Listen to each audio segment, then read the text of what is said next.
तो दोस्तों, मार्गशीर्ष मास के कृष्ण पक्ष की एकादशी को उत्पन्ना एकादशी कहा जाता है। कहा जाता है कि भगवान विष्णु ने माता एकादशी की पूजा की थी और इसी दिन से एकादशी का प्रकट हुआ था, उत्पन्न हुआ था और उनका नाम एकादशी रखा गया। इसीलिए इस एकादशी को उत्पन्ना एकादशी कहा जाता है। तो एकादशी का व्रत महीने में 24 आती है और जब अधिक मास लगता है तो 26 हो जाती है। तो इस वर्ष 2023 में अधिक मास लगा था, इस वजह से इस वर्ष 2023 में 26 एकादशी आने वाली है। और महीने में 2 एकादशी आती है, शुक्ल पक्ष और कृष्ण पक्ष, और सभी का अपना अपना महत्व होता है और पूजा विधि लमसम सबकी एक ही होती है। एकादशी के दिन भगवान विष्णु जी की पूजा करी जाती है। तो पूजा विधि सबसे पहले आपको क्या करना है, जहाँ कहीं भी पूजा करते हैं उस जगह की साफ सफाई करके पीला लाल कपड़ा बिछा करके तिल का आसन देना चाहिए। और उसके बाद विष्णु जी के किसी भी स्वरूप को ले सकते हैं और उसकी स्थापना करनी चाहिए, चौकी के ऊपर रखनी चाहिए तिल का आसन दे करके। इस दिन पूजा में चावल का उपयोग नहीं किया जाता है।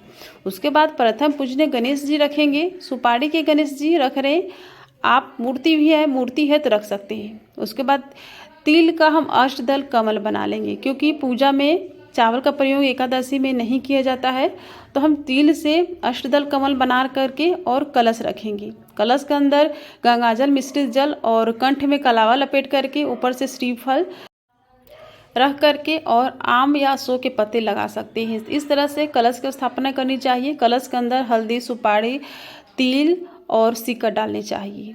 उसके बाद दोस्तों थोड़े से तिल का आसन दे करके और हम दिया जला लेंगे, यानी कि दीप देवता की पूजा कर लेंगे, क्योंकि यही हमारे पूजा के साक्षी होते हैं। तो सबसे पहले हम दिया जला लेंगे और दीप देवता की पूजा कर लेंगे। दीप देवता के ऊपर हम पुष्प चढ़ा देंगे। पुष्प में आप कुमकुम और तिल रख करके इस तरह से पूजा कर सकते हैं। दीप देवता पूजा करने के बाद हम गणेश जी के ऊपर जल के छींटे लगाएंगे, विष्णु जी ऊपर जल के छींटे लगा लेंगे और कलश में भी जल के छींटे लगा लेंगे। जल के छींटे लगाने के बाद गणेश जी को जनेऊ दे देंगे और उसके बाद भगवान विष्णु जी को हम वस्त्र देंगे। तो वस्त्र रूपी कलावा दे सकते हैं या कोई कपड़ा है तो कपड़ा भी दे सकते हैं।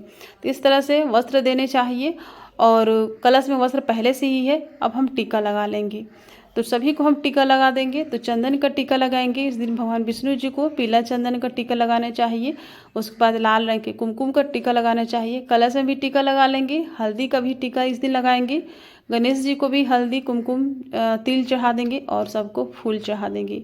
अगर आपको पीला फूल मिल जाए तो विष्णु जी को पीला फूल चढ़ा दीजिए। उसके बाद हम भोग लगा देंगे। भोग में इस दिन ड्राई फ्रूट्स लगा सकते हैं, दूध, मखाने की खीर, यानी कि आपको अनाज का भोग नहीं लगाना है। फल, ड्राई फ्रूट, सूखे मेवे, इन चीज़ों का ही भोग लगाए जाते हैं एकादशी में। उसके बाद हम लास्ट में आरती कर लेंगे। आरती ओम जय जगदीश जो आरती होती है, उस आरती को आप गा करके और पूजा को संपन्न कर सकते हैं। और जब या फिर आप 5-7 बार घुमा करके भी आरती कर सकते हैं। उसके बाद हम लास्ट में दक्षिणा भी रखेंगे, क्योंकि पूजा में किसी प्रकार की कोई कमी रह जाती है तो दक्षिणा हमारी कमी को पूरा कर देता है।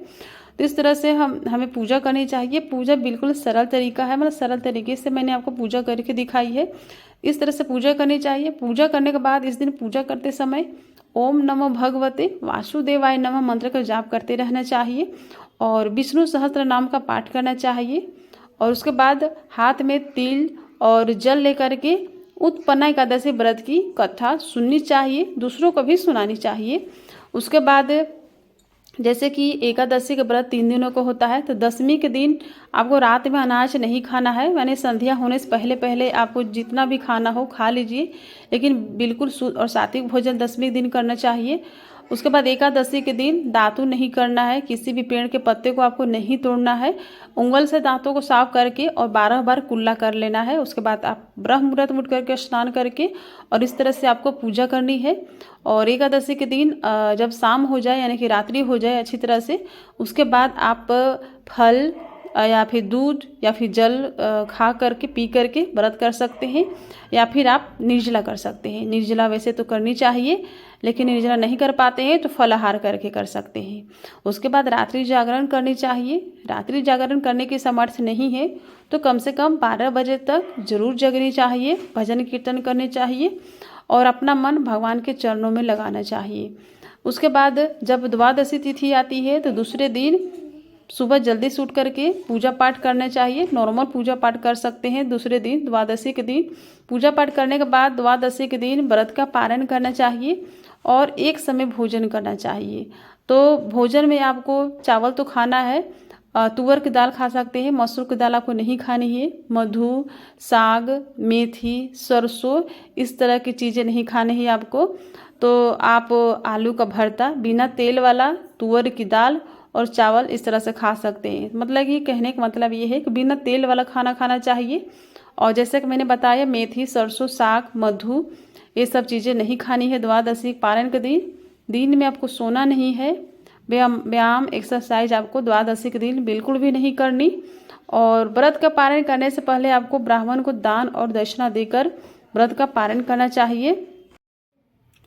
तो दोस्तों अब हम जानते हैं कि इस वर्ष 2023 में उत्पन्ना एकादशी कब है, व्रत कब रखना है और व्रत का पारण कब करना है, तिथि कब शुरू हो रही है, कब समाप्त हो रही है।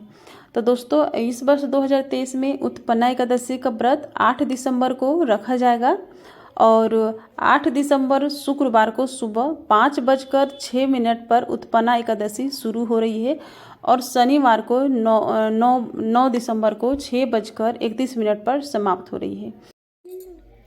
और व्रत के पारण करने का शुभ मुहूर्त है 9 दिसंबर को दोपहर 1:15 से लेकर के 3:20 के बीच में आपको अपने व्रत का पारण करना है।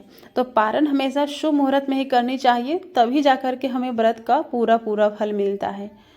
तो आई होप आपको वीडियो पसंद आई होगी तो लाइक कीजिएगा और चैनल पर नए हैं तो चैनल को सब्सक्राइब कर लीजिएगा और वीडियो को ज़्यादा से ज़्यादा फ्रेंड और फैमिली के साथ शेयर कीजिएगा। तो फिर मिलूंगे एक नए वीडियो के साथ, तब तक के लिए हरे कृष्णा, राधे राधे।